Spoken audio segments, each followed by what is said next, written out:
네, 안녕하십니까. 유한타증권의 정인종 권입니다. 오늘은 파생시장의 지표를 중심으로 일단 파생시장 6월 전망 자료를 영상으로 만들어 보는 건데요.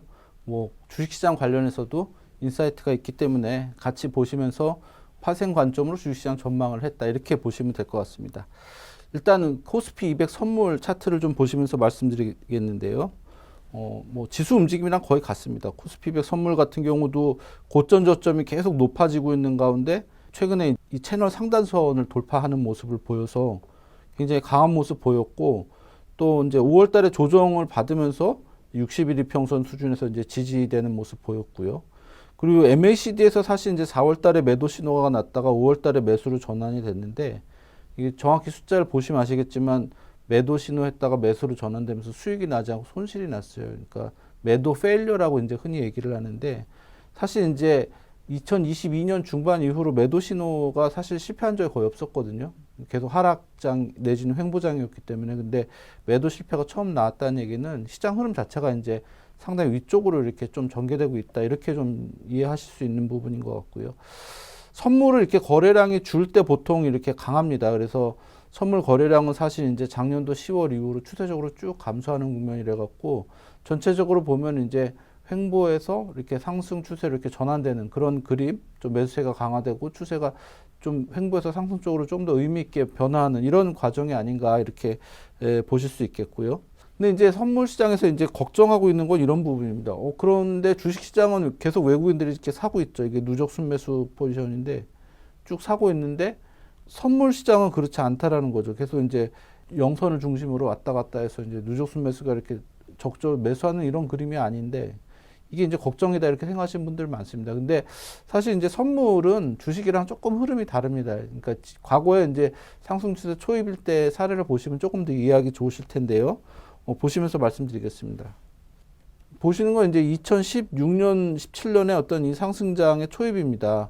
당시에도 이렇게 주식 시장에서는 바닥에서부터 이제 외국 매수가 쭉 들어오기 시작을 했어요. 그렇긴 한데, 이 당시 이제 선물 시장 흐름을 보시면 오히려 이제 매도에 가깝죠. 영선으로 왔다 갔다 하긴 했는데, 본격적으로 추세가 시작되고 나서부터 조금 매수로 전환되는 경향이 있습니다. 보통 선물 거래가 이렇게 추세보다 약간 선행해서 움직이지 않나 이렇게 생각하시는 이기도 하는데, 하락장에서는 그게 맞아요. 하락장에서는 사실은 이렇게 좀 더 빨리 움직이고 어떨 때는 좀 클라이막스를 만드는 모습 보이긴 하는데, 상승장에서는 조금 선물 시장이 좀 둔하게 움직입니다. 특히 초입에서는. 그런 부분에서 지금 외국인의 그 코스피 선물 시장에서 매도하거나 아니면 약간 중립인 그런 상황이 그렇게 나쁜 것만은 아니다라고 말씀드릴 수 있겠고요. 그럼 선물 관련 지표들의 흐름을 보시면서 방향성에 대해서 조금 더 말씀을 이렇게 나눠 보시자면, 이거는 이제 현물 대비 선물 거래대금 비율입니다. 보시면 이제 조정장에서 이제 선물 거래가 이렇게 늘어요.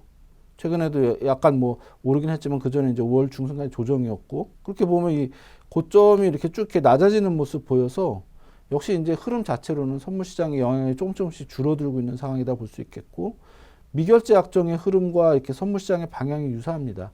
보통 이제 이 미결제 약정의 방향이 추세 방향을 나타내는데요. 하락 추세일 때는 미결제 약정이랑 선물 가격이 반대로 움직이는데, 같은 방향으로 움직이고 있다는 얘기는 선물 시장이 약간 강세장의 흐름을 유지하고 있다. 이렇게 이해할 수 있습니다. 정리해서 말씀드리면 이제 선물 시장이 상승 방향으로 진행되는 그런 모습들을 여러 가지 지표상 보이고 있다라는 말씀이고요. 그 다음에 이제 그 주봉 차트를 보시면서 좀 한 가지 좀 덧붙이자면, 일목균형표라고 그러죠. 거기에서 이게 최근에 상승하면서 이렇게 주봉으로 구름대 상단선을 돌파를 했습니다. 이건 굉장히 좀 의미 있는 변화고, 또 여기 그 구름대가 2022년 중반에 음운으로 전환되고 나서 처음으로 이렇게 양운이 앞에 생기고 있어요. 선행스팬에서. 그리고 이런 부분도 장기적인 흐름의 어떤 변화를 나타내는 시그널이 아닐까 이렇게 생각이 됩니다. 옵션 가지고 이제 말씀드리자면, 우리가 흔히 이제 옵션의 어떤 내재 변동성을 가지고 변동성 지수라고 하는 걸 만드는데, 이게 이제 주가 지수의 방향이랑 반대로 움직이는 경향이 있습니다. 보시면 이제 그 최근에 박스 하단선을 이탈을 하고 하락세 계속 진행이 되고 있어요. 이 가격이 이제 16%인데, 16% 수준이 굉장히 중요한 저항이 되고 있고, 레벨 다운되고 있는 과정이기 때문에 주가 지수도 마찬가지로 상승 추세로 진행되고 있다. 이렇게 이해할 수가 있겠고, 근데 이게 좀 이렇게 위로 튀지 않을까 이런 걱정을 하시는 분들도 좀 계세요. 그래서 제가 이제 과거 사례를 좀 보시면서 말씀드리자면, 저점이 중요합니다. 이게 변동성 지수는 저점이 낮아지는 게 중요하고 저점이 이렇게 올라가면 상승 추세 시작이 된다. 이런 걸 볼 수가 있겠고요.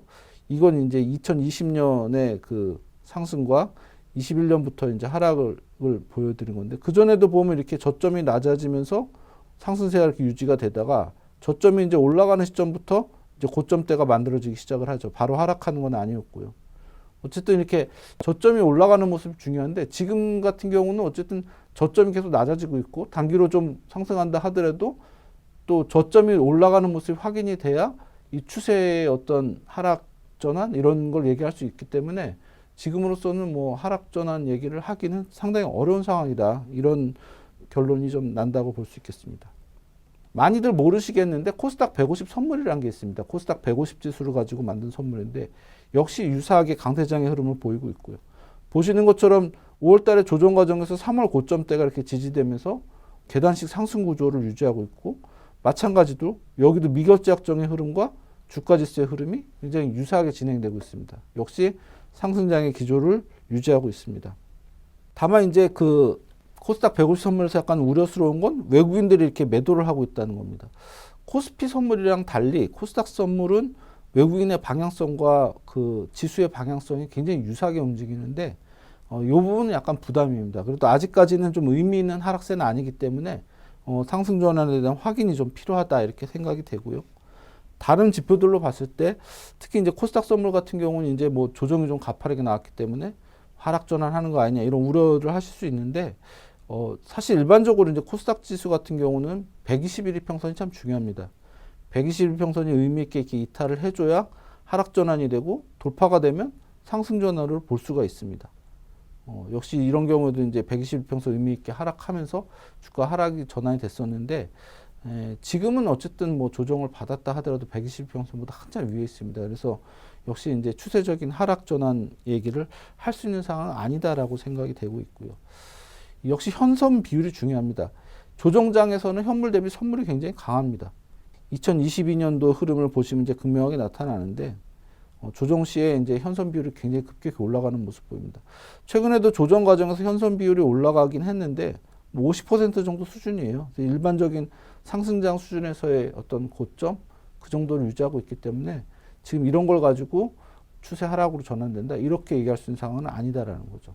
그래서 정리해서 말씀드리면 몇 가지 조금 확인해야 될 부분들이 존재하고 있고, 코스닥 시장 같은 경우는 약간 부진하기도 하지만 어쨌든 코스피 200 선물이나 코스닥 150 선물이나 장기적인 상승 기조는 유효하다. 이제 그런 관점에서 상승에 대한 어떤 신뢰성 그거를 이제 의심할 수 있는 상황은 아니고요. 이후에 조금 더 의미 있게 상승할지 여부는 좀 지켜볼 필요가 있다고 생각됩니다. 네, 지금까지 그 파생 시장 지표를 중심으로 6월 시장 전망 그리고 장기적인 흐름에 대한 전망 해봤습니다. 네, 우리 모두 부자가 되는 그날까지 유한타증권은 여러분과 함께 하겠습니다. 감사합니다.